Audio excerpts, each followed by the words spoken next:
Assalamu alaikum, my dear students of class 8th. Welcome to your lecture of English. This is your teacher Aisha Salim. As you all know that the lockdown has extended and that is why we are continuing our video lectures again. So let's start today's lecture.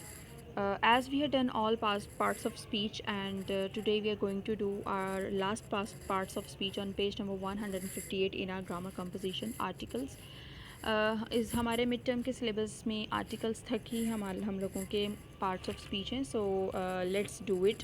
It's last one and इसके बाद हम लोगों के parts of speech का topic complete हो जाएगा. So students, आप लोग बचपन से सुनते आ रहे होंगे there are 3 articles a, an और द. ओके. और आप लोगों ने आप लोगों ने सुना होगा कि आप लोगों को बचपन से ही यही बताया गया होगा कि ए जो है वो एक चीज़ के साथ यूज़ किया जाता है, अ का जो वर्ड है वो एक चीज़ के साथ यूज़ किया जाता है, एन जो है वो हम वाउल्स के साथ यूज़ करते हैं और द जो है उसका इतना कोई ख़ास आई डोंट थिंक सो कि बचपन में बहुत ख़ास किस्म का कॉन्सेप्ट दिया जाता है बच्चों को.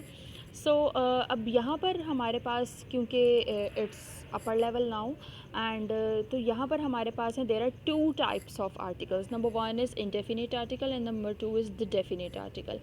अब इंडेफिनिट आर्टिकल 2 हैं, ए और एन, ठीक है, और डेफिनिट आर्टिकल सिर्फ एक ही है जो कि है द. अब मैं आप लोगों को इसका सही यूज़ बताऊंगी. फर्स्ट ऑफ ऑल आर्टिकल क्या है, ऊपर लिखा है a, an and the are called articles. Articles are of 2 kinds, indefinite article and definite article.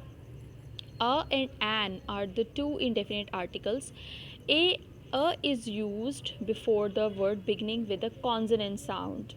अच्छा स्टूडेंट्स, रिमेंबर यहाँ खाली कॉन्सोनेंट नहीं लिखा, कॉन्सोनेंट साउंड लिखा है, ठीक है, गौर कीजिएगा इस बात पर.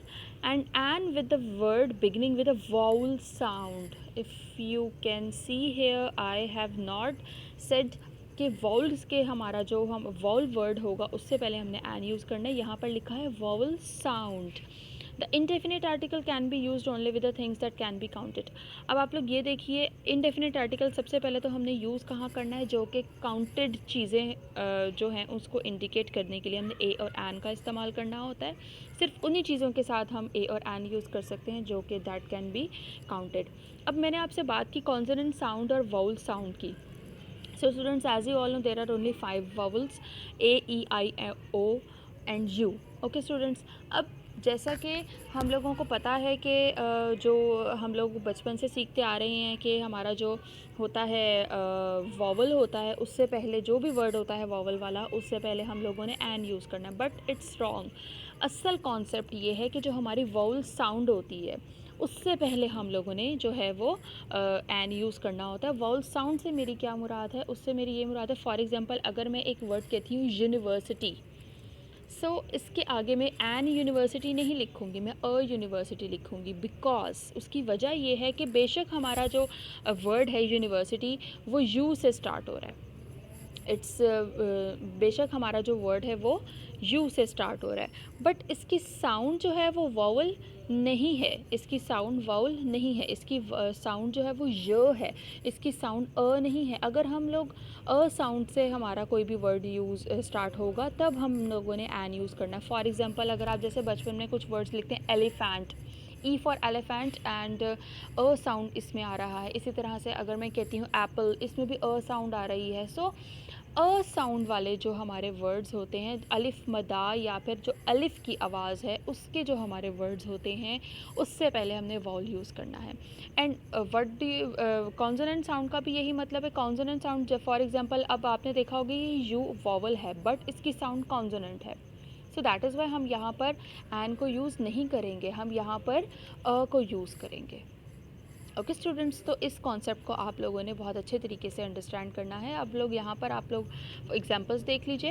Examples are this is a table, the boy is sitting on a chair, she is eating an apple, a cat eats meat. अब आप लोग यहाँ पे देखिए कि टेबल हो गया, एप्पल, चेयर या फिर जो कैट है, ये सारी चीज़ें वो हैं जो कि काउंटेड की जा सकती हैं, जो कि काउंट की जा सकती हैं. सो दैट इज़ वाई यहाँ पे हमने इनडेफिनिट आर्टिकल को यूज़ किया है. अब डेफिनेट आर्टिकल जो द है उसका क्या यूज़ है. The is called definite article, it is used. अब यहाँ पे उसके कुछ यूजेस बताए गए हैं. When we speak of a particular person or a thing, जब हम किसी भी पर्टिकुलर चीज़ के बारे में या पर्टिकुलर इंसान के बारे में बात कर रहे होते हैं तब हम लोगों ने द का इस्तेमाल करना होता है. He has gone to the canal for a walk. She went to the club an hour ago.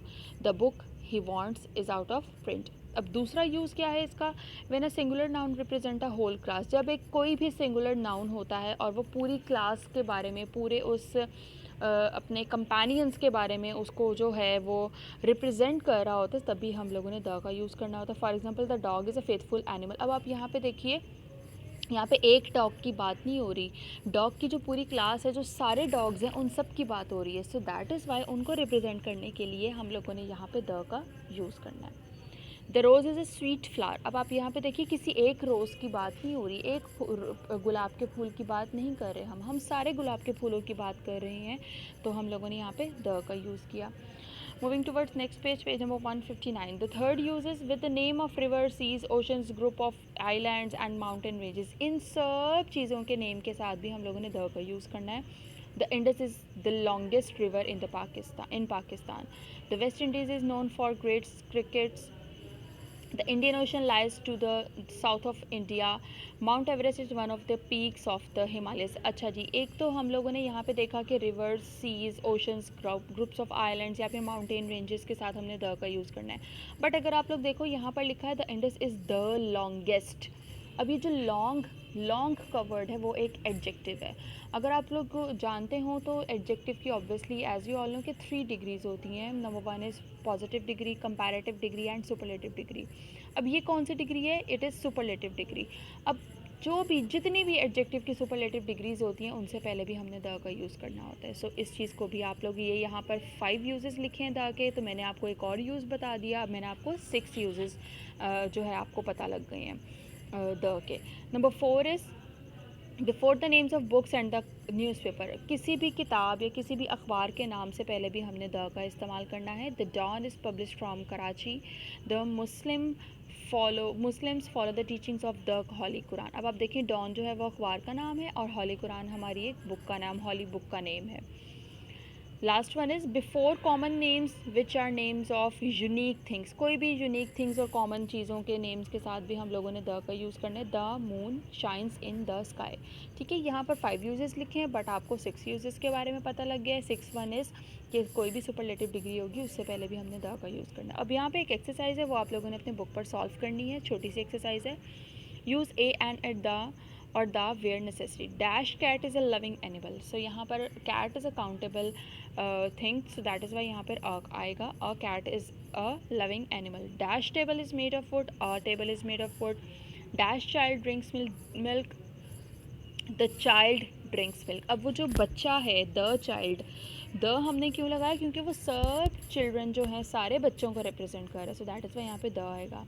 We eat rice with the spoon.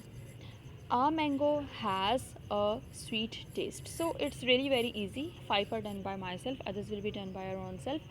So it is your home task that you all have to do this exercise in your homework on page number 159. Sorry, I have written 59 here. It's page number 159. Okay students, so ये आप लोगों ने अपने homework में करना है. And that's all for now. Thank you so much. Take care of yourself. अल्लाह हाफिज़ एवरीवन.